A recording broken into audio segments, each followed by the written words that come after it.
jumping in, part 3, Taurus archetypes. Let's talk a little bit about Taurus first. So Taurus is fixed earth, right? Earth is a very stable element. And when we're talking about the qualities, fixed earth, maybe even more so. Taurus is symbolized by the bull. This is the archetype of the builder, but it's also the archetype of the banker, the business person, right? It's the archetype also of like the nature lover or the hedonist. So, or even the musician, right? This has to do with Venusian harmony.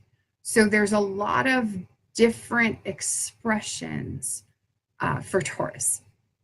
And those particular archetypes are good for you to keep in mind as we explore the prompts later on. But Taurus's keywords, Taurus's themes, Taurus's his keywords and themes have to do with sensuality, right? How we indulge our senses and what we take in through our senses, through our interaction with the outer world, right? Taurus, one keyword of Taurus is materialistic. Indulgent can be a keyword of Taurus. Lazy is another one that comes to mind. Argumentative, stubborn. So it's not all positive stuff. There's potentially some negative expression of Taurus there, right? But Taurus can also be very patient and very loyal and very enduring and very tranquil. Taurus can be affectionate and abundant, right? And so as part of the Taurus, Scorpio, 2nd house, 8th house axis, Taurus speaks to our personal values and self-worth as opposed to what's important to the other people in our lives, right? This is about our own priorities and our own desires and how we seek to get those met through the world and through our interactions with other people. Taurus can very much be about security seeking and comfort seeking. But discomfort leads to growth, right? Like that's the one thing we want to keep in mind. Discomfort leads to growth, and too much security seeking can lead to stagnation, right? You want to be aware of getting too comfortable. You get too comfortable, sometimes you forget to, or just don't bother to challenge yourself, right? And so be aware of that. Be aware of boredom. Boredom is a real risk when we're talking about Taurus energy. Because Taurus is sensual, right? He needs to have his senses stimulated. But seeking stimulation out of boredom is not healthy, right? Like not necessarily healthy. It's not always healthy. It depends a lot on how it is we choose to seek that stimulation. But seek stimulation for what that stimulation can bring you through the experience or the enjoyment or the pleasure, right? But seeking it out of boredom can be a dangerous habit to fall into. Appreciation and gratitude. So appreciating and gratitude, these are things that can help open you up to manifest what you desire even faster, because what it does is it puts you in the emotional state of having already received it, right? So when we're talking about appreciation and gratitude, especially in tonight's broadcast, one of the things I'm going to have you do after you do your intention setting practice is get into that emotional place of appreciation and gratitude as though you've already received it, because that's going to help it manifest for you that much faster. And so grab your pen and paper. We'll go over the prompts here real quick, and then I will share with you what it says in our moon gazing journal that we bust out every new moon. All right, so getting ready, let's go over the prompts, and then I'll recap them for anyone joining late. Have your values or priorities changed? Is your life still in alignment with them? What is it that you truly desire out of life? Okay.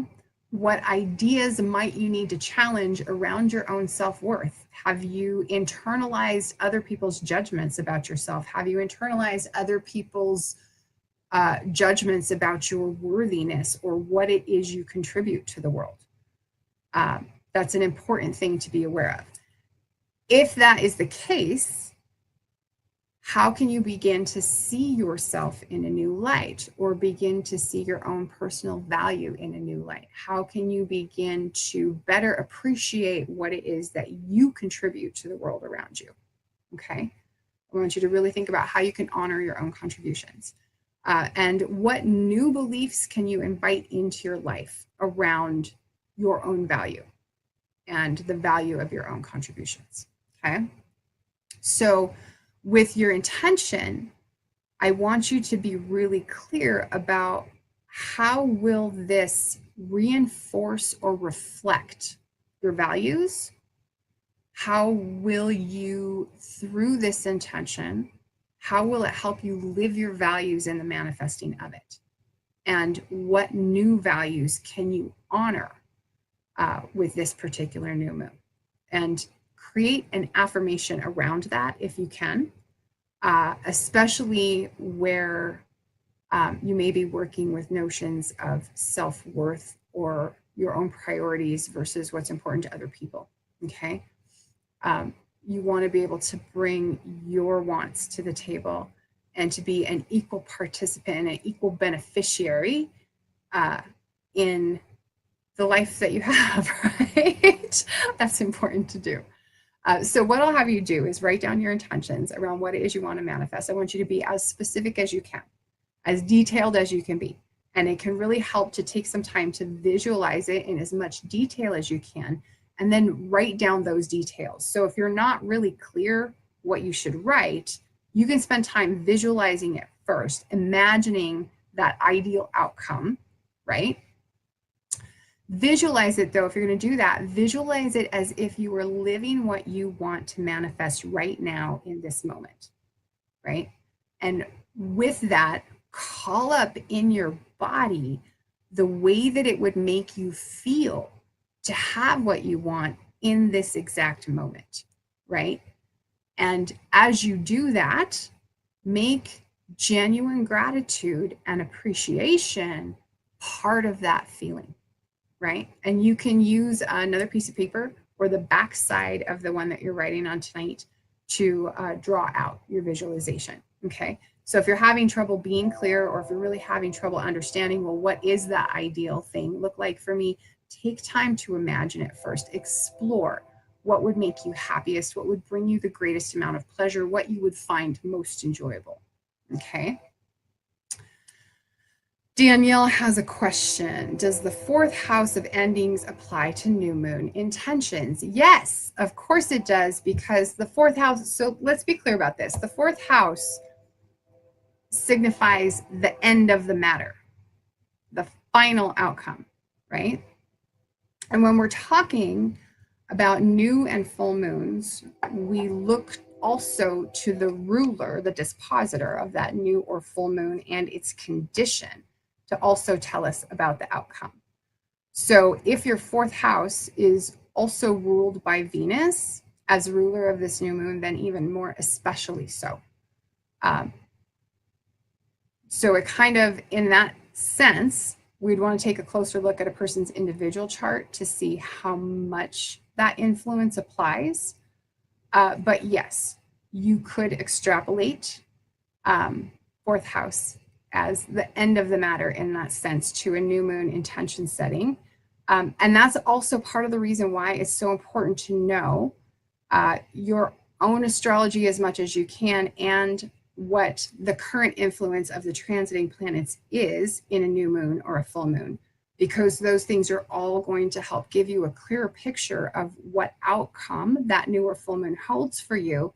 And if you can conceptualize the outcome, you can choose better how to use that energy. Some new moons are utter crap and you should just go take a powder, right? Like, don't bother, get a nap, sweetie.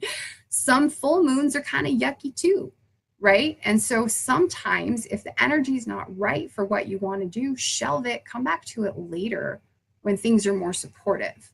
But you can always go inside in your head and get on your paper what it is that you really want. What is the ideal outcome? Be clear about that, because that is truly the first step. That is the fundamental first step to anything that you bring into your life, is being clear about what it is. And if I will tell you this, it's kind of off track, but I'll tell you this.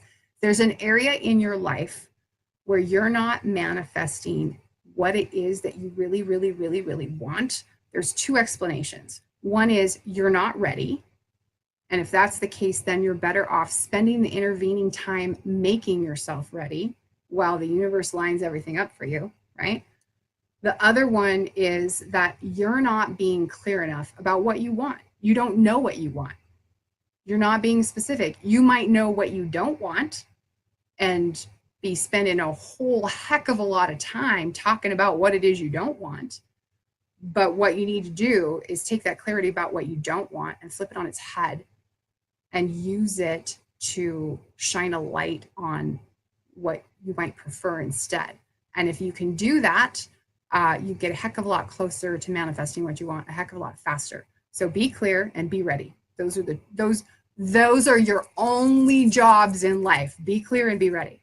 Okay. And if you're not clear, get clear. If you're clear but you're not ready, get ready. Okay. That's how we do it.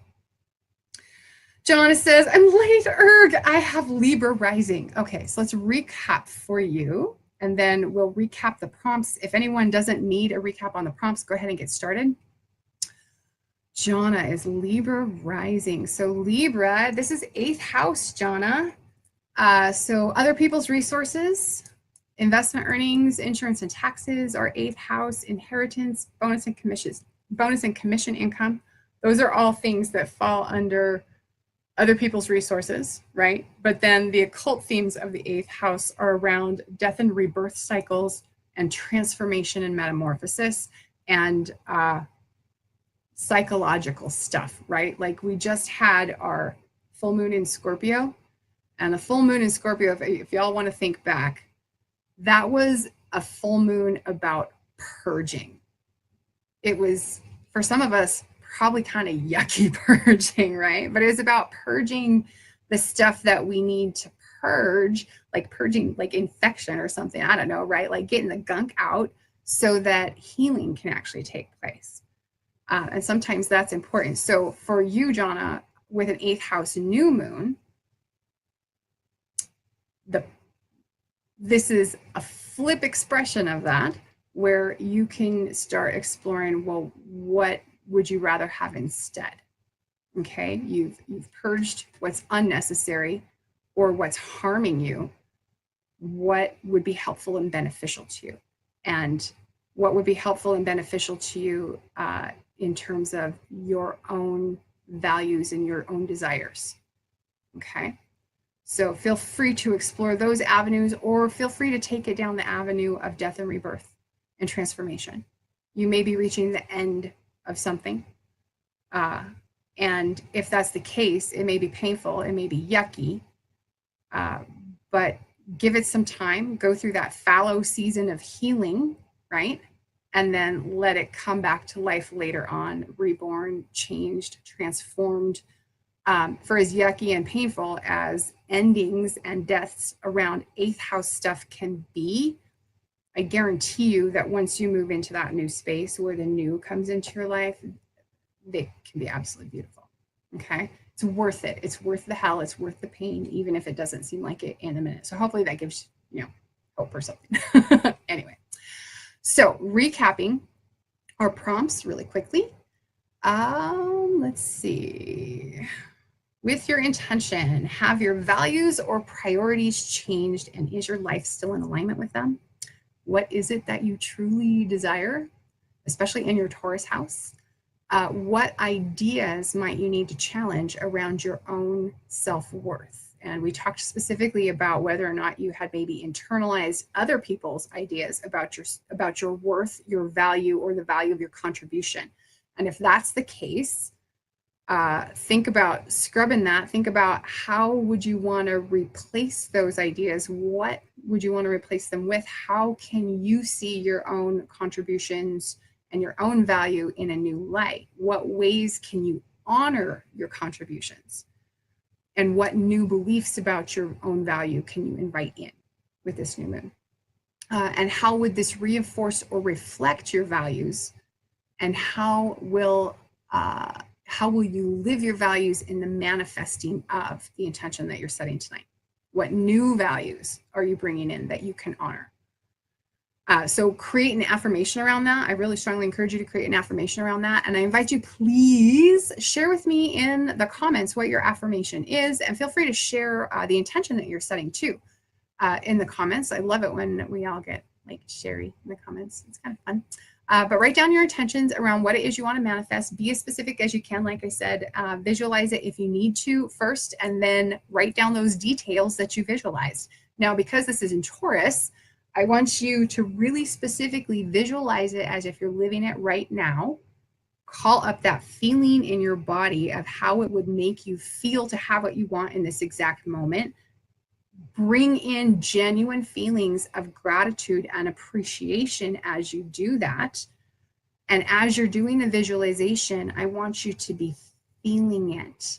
I want you to be experiencing your environment, what surrounds you, what are there smells, are there sounds, are there flavors? Tap into imagining with your senses, okay? And that's really going to help you kind of move this forward, whatever this is for you this month, right? And if you need to use another sheet of paper, use the backside or whatever. Let me read for you, before I get started with mine, what it says in our moon gazing journal today. It says, Jewish legend tells us that if in the moonlight of, I'm going to butcher this, I'm so sorry, Hoshana Rabbah, on the 7th day of the Sukkot, an individual casts no visible shadow from their forehead upon the earth, then it's their destiny to die during the approaching year. That's a little morbid. Maybe I should screen these before the broadcast. So be careful about not casting a shadow from your forehead. Okay. You don't want to invite bad things to happen, I suppose, in that case. Anyway, everyone break and do your writing, and we will come back. Dylan, do you need me to recap for you on the prompts? Let me know in the comments. I just recapped them for Jonna, but I didn't see, oh no, you were here before I recapped, I think. So, all right, everyone, do your writing. Share in the comments, if you will, what your intention or your affirmation is, and then we'll reconnect here in just a moment.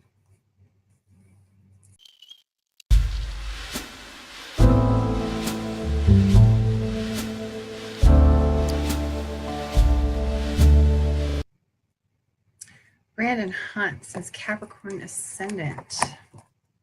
I'm just catching your comment here, Brandon.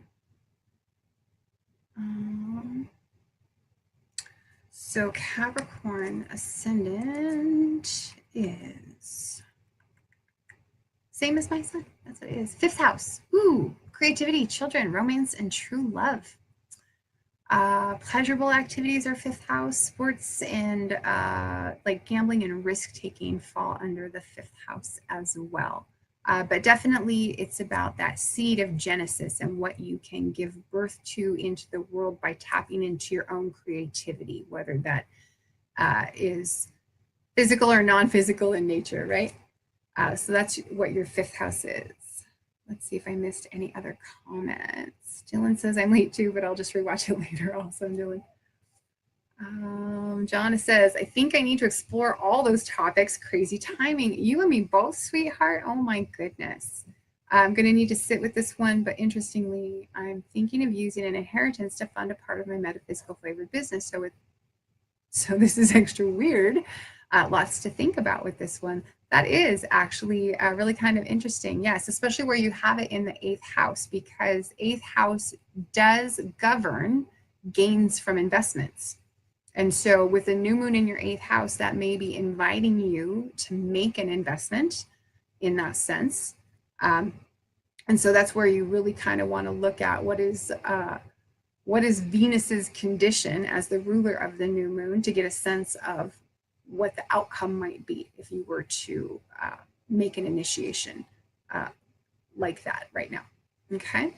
And let me share with you what I wrote. So for me, this is 12th house. I'm Gemini rising. So this is 12th house. And that's, I've been in this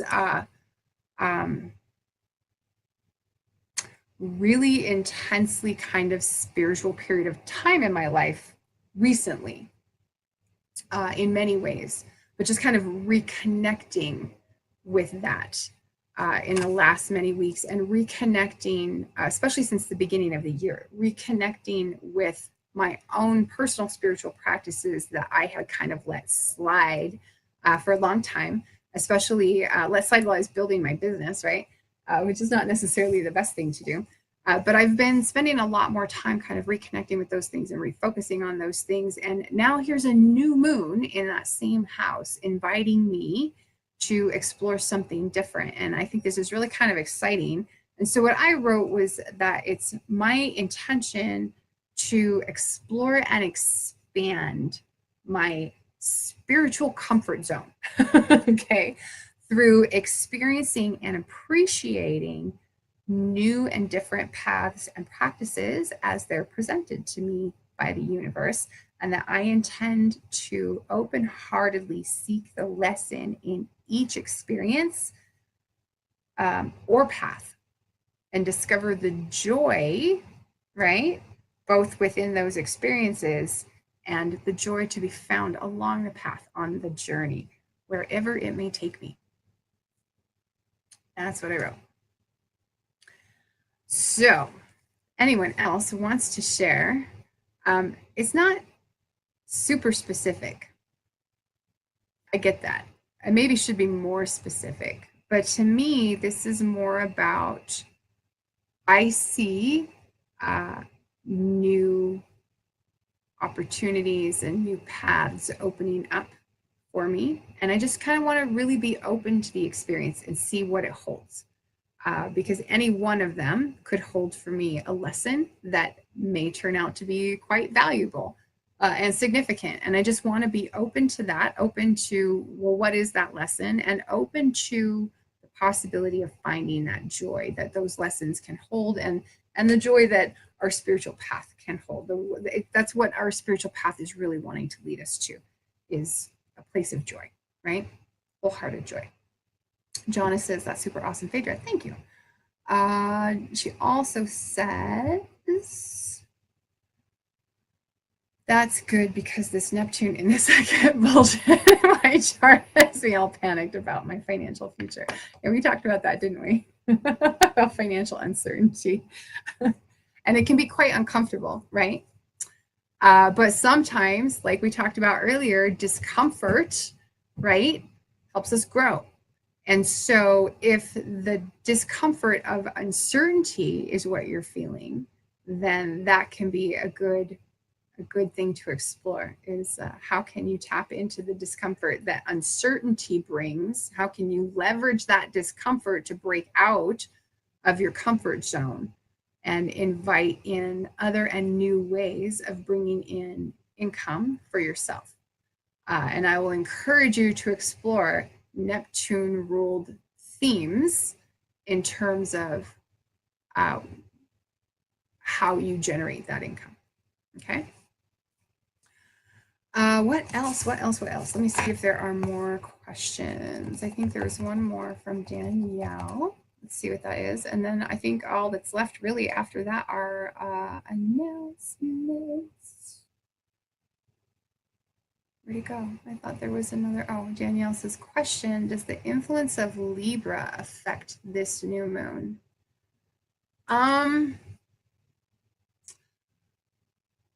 If you're talking about for you personally, I would want to take a closer look at your chart. I would say it's possible in the sense that Libra and Taurus share the same ruler. And so it depends a little bit on the condition of Venus in your personal chart, right? And what houses she rules. As far as this new moon itself, the emphasis is really more on her rulership of Taurus, because that's not only the sign where the sun is, that's the sign that she's going to be moving through as of tomorrow. So I would more keep the focus there, although it's not necessarily a bad idea to have a look at what's going on with Libra as well, just because we have a shared ruler. But I tend to see those as two separate sets of astrological cycle, two separate portions of a grander astrological cycle, as far as her rulership of those two things. In the same way that Mercury direct is more of a natural ruler of Gemini and Mercury retrograde is more of a natural ruler of Virgo, okay? If that makes sense. All right, let's see. What announcements do we have? Not much. Am I losing my voice? Holy smokes, it sounds a little rough here. So read up June overview, short reports on the website. If you haven't, they went up yesterday. Okay, I'm going to drop a link to the Sidereal monthly horoscopes in case you haven't read them yet.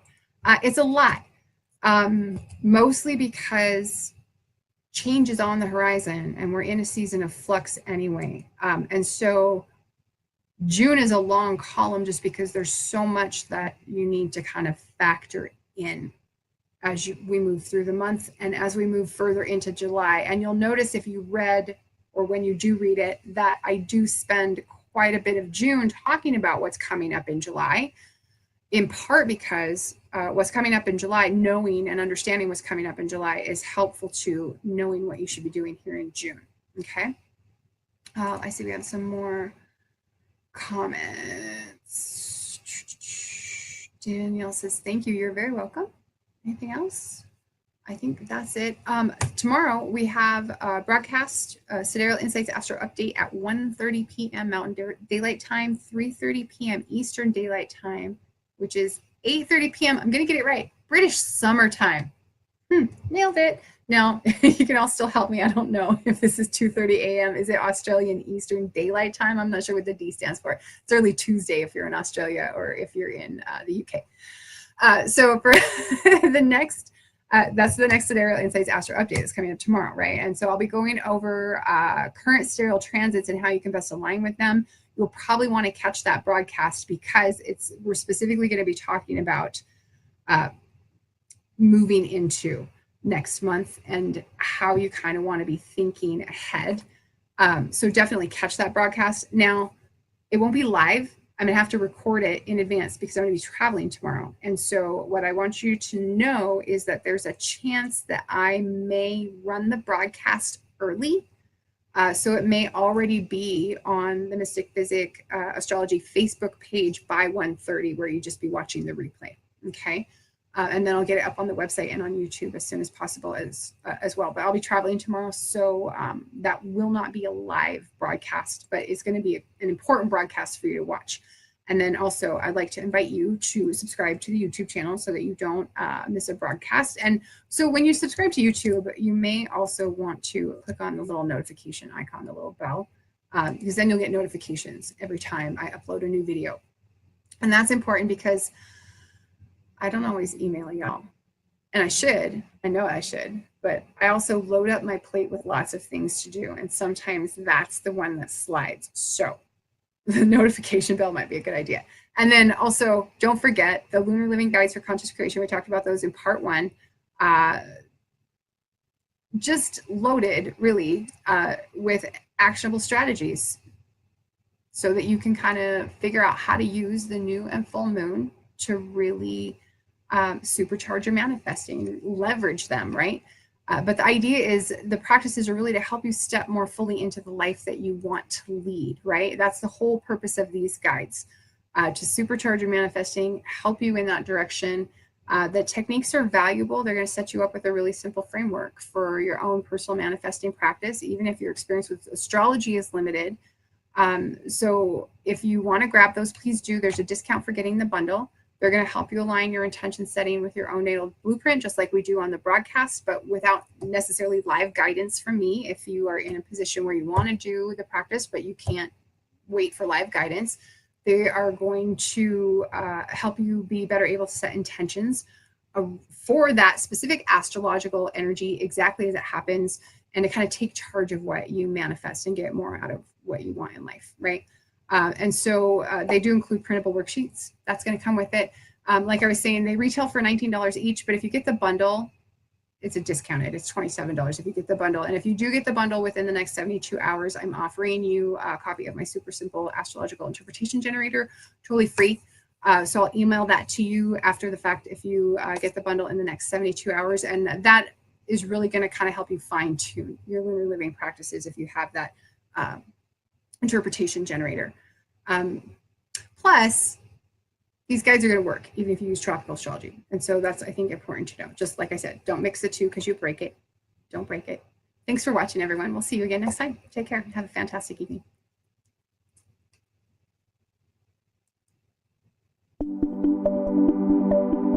you.